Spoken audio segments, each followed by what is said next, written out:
2023-24 में काश्तकार भाइयों को हर हाल में किसान कार्ड पे जाना पड़ेगा।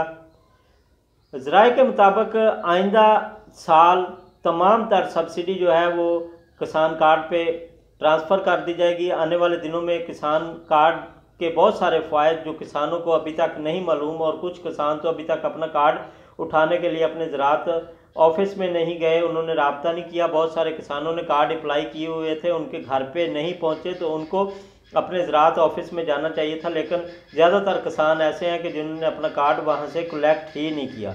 तो किसान भाइयों, जिनके कार्ड बने हुए हैं वो अपना कार्ड वहां से वसूल करके अपने पास रखें, उसको एक्टिव करें। जिन भाइयों के कार्ड नहीं बने हुए वो जल्द से जल्द HBL कनेक्ट के किसी भी रिटेलर के पास जाएं। वहाँ पे उसकी 500 रुपये फ़ी है, उस फीस को आप अदा करें। उसके बाद अपने कार्ड के लिए अप्लाई करें। आइंदा साल किसान भाइयों को तमाम की तमाम सब्सिडीज़ और उसके अलावा ज़री बैंक से कर्ज़, उसके अलावा बीमा प्रीमियर की जो शराइत रखी गई हैं उसमें भी आपके पास कार्ड होना लाजमी है। इस हवाले से किसान कार्ड के जो फ़ायदे हैं वो आइंदा साल किसानों को नज़र आएंगे। किसान भाइयों को चाहिए कि जल्द से जल्द अपने कार्ड को अप्लाई करें। जिन भाइयों का कार्ड बना हुआ है उसको एक्टिव करें, अपने पास रखें। जिन भाइयों के कार्ड ज़राअत अफसरान के पास मौजूद है, ज़राअत